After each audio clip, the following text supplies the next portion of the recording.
আসসালামু আলাইকুম এভরিওয়ান। আমার আজকে সহজ রেসিপিতে আমি আপনাদের সাথে শেয়ার করতে যাচ্ছি একদম পাক্কা দেশি মুরগি দিয়ে নারকেল চিকেন রেসিপি।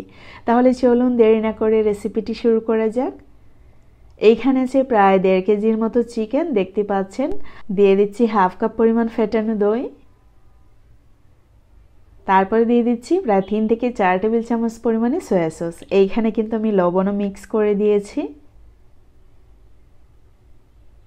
তারপরে দিয়ে দিচ্ছি প্রায় 2 টেবিল চামচ পরিমাণে আদা রসুন এবং পেঁয়াজ বাটা। আমি একসাথে বেটে নিয়েছিলাম, তাই জন্য একসাথে করেই দিয়ে দিচ্ছি। আপনারা চাইলে কিন্তু এইখানে আদা রসুন দিয়ে দিতে পারেন, পেঁয়াজটা স্কিপ করতে পারেন। এখন খুব ভালো করে মাখিয়ে নিচ্ছি ম্যারিনেশনের জন্য। অবশ্যই আমরা হাফ অ্যান আওয়ারের জন্য রেস্টে রেখে দেব। আর এইখানে যে আমি টক দই ইউজ করেছিলাম, আপনাদের কাছে যদি বাজারে কেনা টক দই থাকে সেইটা ইউজ করতে পারেন। আমি কিন্তু এইখানে গুঁড়ো দুধ প্লাস ভিনেগার দিয়ে একটি গাঢ় পেস্ট করে তারপর নেড়ে চেড়ে দিয়েছিলাম। আপনারা ঘরে ঠিক সেম ওয়েতে আপনারা তৈরি করে নিতে পারেন টক দই। তবে অবশ্যই এই টক দই হবে কোনো রেসিপিতে রান্না করার জন্য ইউজ করার জন্য, অবশ্যই ভাত দিয়ে খাওয়ার জন্য না। তো যাই হোক, এইখানে দেখতে পাচ্ছেন নারকেল নিয়েছি। এইখানে নারকেলের অর্ধেকটা আমি পেস্ট করে নেব। ডিপ ফ্রিজে রাখা ছিল, দেখতে পাচ্ছেন একদম চাকা হয়ে গেছে। আমি অর্ধেকের মতো পেস্ট করে নিলাম। আর এইখানে নিয়েছি হাফ টেবিল স্পুন সাদা কালো গোলমরিচ, তেজপাতা নিয়েছি, লবঙ্গ নিয়েছি, 2টো কালো এলাচ, একটি স্টার এনাইস মশলা, তারপরে 4-5টে নিয়েছি সবুজ এলাচ, আর নিয়েছি দারচিনি। আপনাদের পছন্দ মতো মশলা কিন্তু অ্যাড করে নিতে পারেন। এখন একটি মশলার মিক্সার তৈরি করে নিচ্ছি। প্রথমেই দিয়ে দিচ্ছি প্রায় 1.5 টেবিল চামচ পরিমাণে গুঁড়ো মরিচ, 1.5 টেবিল চামচ পরিমাণে ধনিয়া গুঁড়ো, 1.5 টেবিল চামচ পরিমাণে জিরে গুঁড়ো, আর 1.5 টেবিল চামচ পরিমাণে হলুদের গুঁড়ো।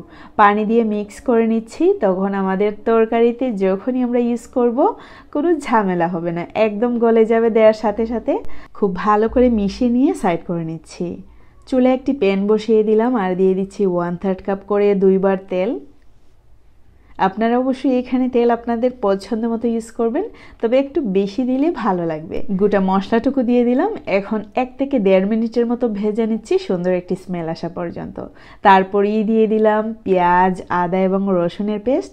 আমি আগেই বলেছিলাম আমি কিন্তু একসাথে পেস্ট করে নিয়েছি। আপনারা চাইলে কিন্তু আলাদা আলাদা করেও পেস্ট করে নিতে পারেন। তো এই মশলাটুকু আমি প্রায় 2 মিনিটের মতো ভেজে নিচ্ছি। তারপরেই দিয়ে দিচ্ছি হলুদ, মরিচ, জিরে এবং ধনিয়া গুঁড়োর মিশ্রণটুকু। এখন চুলার আগুন মিডিয়াম টু লোতে রেখে এই মশলাটুকু খুব ভালো করে কষিয়ে নিতে হবে। আমি প্রায় 5 মিনিটের মতো জাল করে নিয়েছিলাম। আর খুব সুন্দর একটি ফ্লেভার যখন বের হয়ে আসবে তখনই আমরা ইউজ করব মাংস। আমি এই মুহূর্তে দিয়ে দিচ্ছি চিকেন অবশ্যই চেষ্টা করবেন হাফ অ্যান আওয়ারের জন্য রেস্টে রেখে দিতে। মশলার সাথে একটু মিশিয়ে নিচ্ছি। তারপরেই দিয়ে দিচ্ছি কাঁচামরিচ। এইখানে ঝাল অবশ্যই আপনাদের পছন্দ মতো। ঢাকনা ইউজ করছি প্রায় 10 মিনিটের জন্য। আর ঢাকনা তোলার পরেই আমি দিয়ে দিচ্ছি নারকেলের দুধ।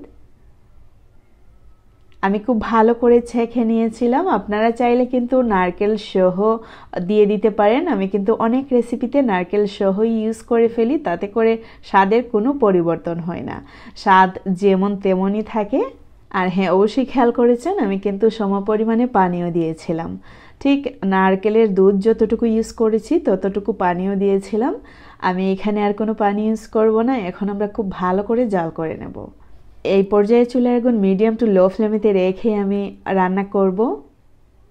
তো দেখতে পাচ্ছেন আমি কিন্তু চুলার আগুনটা অফ করে দিয়েছি। আমি টেস্ট করেছি আমাদের মাংসটা পারফেক্টলি হয়েছে, তাই জন্য আমি চুলার আগুনটা অফ করে দিলাম। আর চুলার আগুনটা অফ করার পর ঢাকনা দিয়ে রেখেছিলাম আরও 10 মিনিটের জন্য। তারপরেই খেয়ে নেওয়ার পালা। আমি আশা করি আমার আজকে সহজ রেসিপি আপনার কাছে অনেক ভালো লেগেছে। দেখতে লাগে যে কালারটা কীরকম যেন, বা অনেক সহজ একটি রেসিপি, আসলে স্বাদে কিন্তু অসাধারণ। ট্রাই করলেই বুঝতে পারবেন। আমার আজকের রেসিপি ভালো লাগলে লাইক, কমেন্ট, শেয়ার করতে ভুলবেন না। আমার ফেসবুক পেজটি ফলো করতে ভুলবেন না। যারা ইউটিউবে দেখছেন আমার চ্যানেলটি সাবস্ক্রাইব করতে ভুলবেন না। আজকে এ পর্যন্তই। See you in the next video. Till then bye, আল্লাহ হাফেজ।